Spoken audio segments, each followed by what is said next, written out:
This week in comic books, was the guide to the dark metal universe was that necessary? I'm legitimately asking.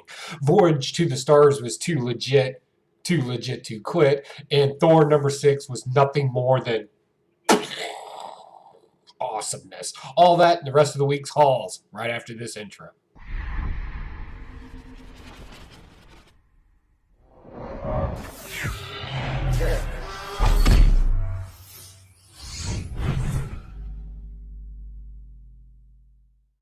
Hey, what's going on, you wonderful weirdos? I'm Pocan Joe, and as always, you're pretty cool for swinging by. If this is your first time here, basically I read a bunch of comic books, I take a bunch of notes on them, and then I kind of give a review. Was it good? Was it bad? Remind you that this is all just perspective. Definitely let me know what you thought about these comic books down in the comments down below. Always welcome to a conversation. If you want to take a deeper dive into these comic books, I want to talk to you about a friend of mine. join me, Huey, and Spectacular Spider Grandpa Friday night, 10 p.m. Eastern Standard Time, right here on YouTube over at Blast It or Stash It. Again, Blast It or Stash It. We have a live chat where the community can come together and we can just talk about the different comic books that we read this week and what we thought of them. Think of it as a book club for middle-aged men that don't want to read 500-page novels. Yeah, it's hard to explain. Okay, so without further ado, this week's rundown. First one I got this week was Justice League #51. In this one, we know we left the cosmic political issue on one planet just to throw ourselves into what is known as seductive truth. In this, all the superheroes are, well, Earth's gone, and there's the Mercy there. Black Mercy is there. Basically, this is a plant that puts you in a comatose state. It's an alien being / plant that puts you in a comatose state so it can feed off you while you're in there. It gives you some sort of matrix type of dream world, if you will. The interesting thing in this, and the only thing I really find interesting in it, is what would that look like for Batman, given his background and just all the absolute, I don't know, darkness that he is. But apparently she's going to do that. If you're wondering what seductive truth is, think of it as like you're in a heavy downtown area, and there are hookers trying to get your attention, right? They say things like, I'll show you a good time. Do you not want to be alone tonight? Things along that line. So the narration in here kind of came off like some sort of cosmic hooker. I don't think I've ever reviewed a comic book like that before. It was creepy, and it's supposed to be somewhat creepy because it's scary. So moving on from that, next is Batman #97. I've been collecting these 1 in 25 variants. In this one, we get more of that Clown Hunter guy. And every time his dialogue box comes up, I don't know, the way they have it written, I just keep seeing this kind of like plain voice, like no emotion behind it whatsoever, kind of melancholy to some degree. I've been getting that out of there. Other than that, I wasn't really too much interested in everything else going on here. More of, oh, this is not how the Joker normally thinks. Well, we're in the middle of we're not in the middle. We're in the cusp, if you will, of the Joker wars in this. So we kind of don't understand where the other Jokers are at this time, if there is any for that matter. No, that was a cheap shot. But whatever, it's a different type of Joker. Okay, that's been established. Give me more of that Clown Hunter, though. I'll pick up some more issues of this. All in all, it was an okay read. Next, we have, so Dark Metal, the guide to the guidebook. Normally, when I remember guidebooks from back in the day, basically it was just all the list of superheroes, powers, yada, yada, yada, yada. And this, basically what we did is we took all those, remember those anniversary issues that came out all this year and last year from DC with Catwoman, Joker, yada, yada, yada, Green Lantern. That's pretty much what this was. A bunch of short stories about the different types of Batmans and how the land has been broken up and that they rule it. You got an Aquaman story in here. You got a Harley Quinn story in here. And just various other And for the most part, they were all just that. They were all just Pros know better, but they usually have to work with a few amateurs. Okay, I get it. Oh, look, Poison Ivy. She needs to get outside because, plants.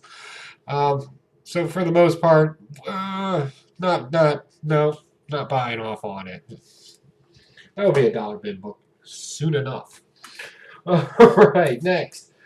Speaking of okay stories, Swordman. So yeah, Empire. I know a lot of people are just not on board with Empire, and I wanted to wait until I made my final judgment on the Empire story. So here it is officially. It's a bad story.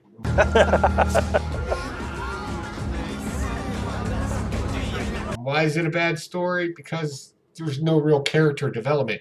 You're relying on these issues to be the character development after the story has already started. These should have been pre-loaded, and then we would have had motivation, characterization. We would have had all the things we needed inside the story instead of, why is everybody doing this? And we didn't get that. And then we found out this is actually a very impactful story, but it doesn't mean anything right now that we already know that he's a jerk. We just didn't know why. And in this, we find out why Swordsman is so hooked on killing Earthlings, right? Because it's not really the swordsman, right? It's a plant being that took over his body, yada, yada, yada. And then we found out that a bunch of people here on Earth just cut down his trees, which were from his home world, and he melted back into it. So literally when they cut down these trees, they basically ripped him out of his heaven. It's all good. It was just a little painful in the end. That was a rough one. Yeah, so not overly good. Good action scenes in here. Great artwork. Really wish they could have followed this up with a better story or even preloaded this before launching the event. I think that would have been a major difference in this storyline. Next, Avengers, number 35. So this continues on with the whole Khonshu story with Moon Knight. This is actually a good story. I don't think it's getting enough attention. We got a lot of cool things happening in here. This is what happens. Like superheroes having their stuff stolen from them. Their stuff, like Mjolnir, right? Khonshu's controlling that Joker now because apparently it's made of moon rock. Okay, fine, we can front load or retcon this kind of stuff any way you want to, but we also get some more of that really cool Avengers BC characters in here too, and their whole, how they kind of fit in with the whole Khonshu thing. It's actually pretty cool. I told you. Did I tell you? I'm not a big fan of the whole star bands being retconned as some sort of ultimate cosmic power thing, and some baby has it now. I'm not interested in that storyline so much. But I do want to see some more of those Avengers BC, because I don't know, I kind of like that. It's kind of cool. And if you don't know who the Avengers DC are, basically a lot of these powers have been around their oldest time, right? You've kind of already heard this throughout various comic books. So you got Odin's in there, like he was part of the original Avengers team. Doctor Strange's powers, Iron Fist, that's an ancient one too. Starband was thrown in there because Starband.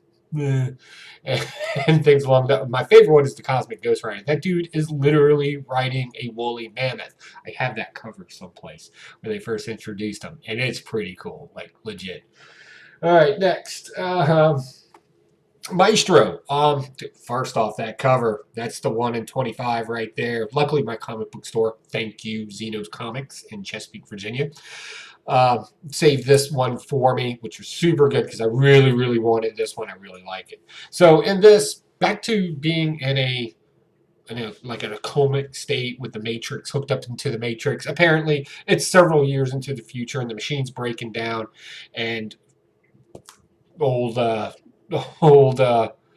Hulk here realizes that the entire thing's fake. He busts out a machine, and who's running everything right now? MODOK. And MODOK tells him basically humanity just blew itself up. Like, radiation levels are crazy. So what we did at AIM is we took all the people that could be enhanced, right, through radiation, cosmic rays, whatever the case may be, gamma rays, everything, and we just kind of locked them up in here. Good luck with that, brother. And apparently, it's been so long now, things are breaking down. So Hulk's like, bug it then, I'm out. Boom.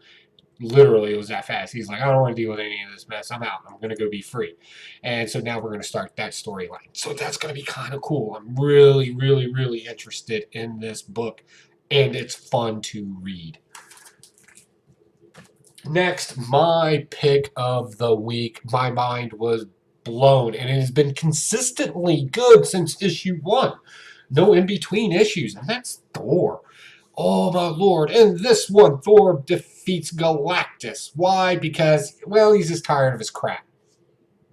right? Just devouring worlds, whatever the case may be. And then he kind of gets over on the Dark Winter or the Black Winter as well, and kind of defeats him too. But the Black Winter shows him a little something, how he dies.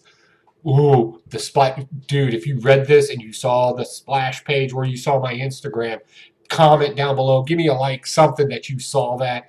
Literally Thanos holding Mjolnir with the Infinity Stones embedded in Mjolnir. Sounds like fun. What? And then the zombies behind him, kind of explaining that whole zombie issue we had not too long ago where the zombies were riding in on Galactus. I can't wait. Is there a connection? What do you think? Let me know. But definitely, just the artwork in it, the 2 full splash pages, everything was just beautiful. Silver Surfer kind of interacting like, hey man, what happened to you? What did he show you? What's going on? Just good stuff. Just good stuff. Moving on.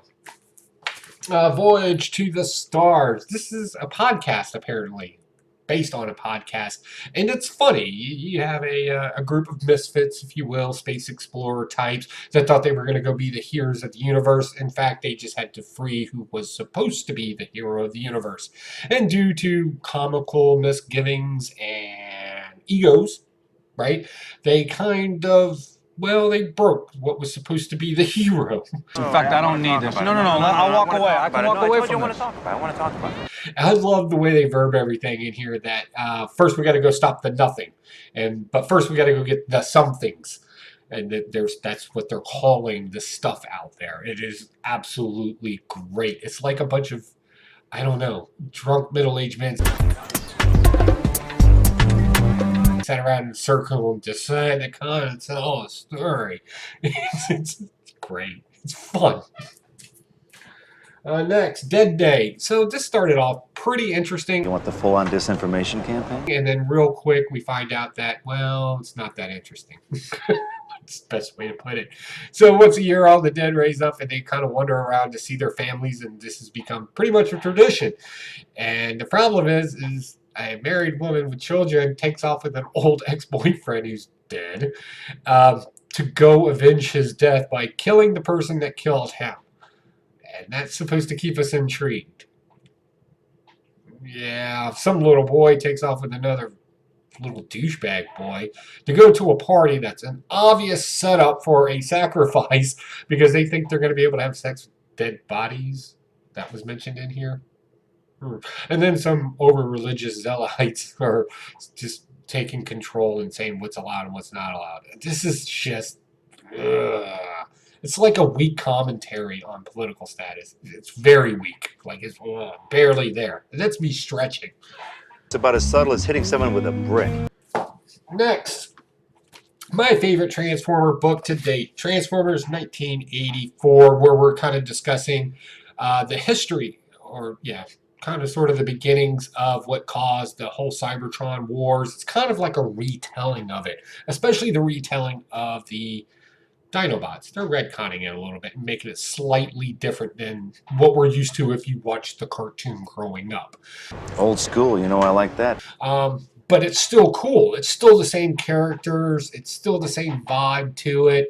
A lot of action. In this one in particular, we're dealing with Shockwave, who's an ultra scientist, super smart, sophisticated, and we're dealing with the Dinobots, very brutal, very simplistic thinking, and we're watching them fight, and we're seeing the pros and cons of being both in this. So that was pretty cool. And last but not least, I'm still picking this up. I'm still loving this storyline. Once in future. And this one in the last issue, we killed Beowulf, right? We got rid of him, which woke in Grendel. Now, if you know anything about the poem of Beowulf, you know he killed Grendel in that particular poem.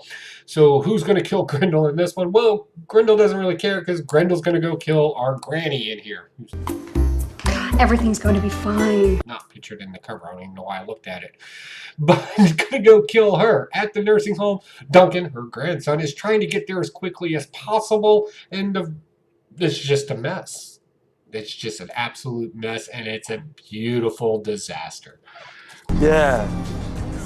course. Alright guys, so that's my weekly haul. What did you think about it? Don't forget, what are you thinking about Thor number 6? And how awesome are those splash pages? That I definitely want to know. Don't forget about Blaster or Stash at 10 p.m. Eastern Standard Time, right here on YouTube, where myself and a bunch of other middle-aged guys, we're going to argue about comic books. If you want to join in the fun, just show up, because we'll have a live chat. Alright guys, I'm out of here. I think I'm going to go meet up with Spectacular Spider Grandpa, and we're going to go eat Korean food. So, 안녕하세요. Bye. I should go.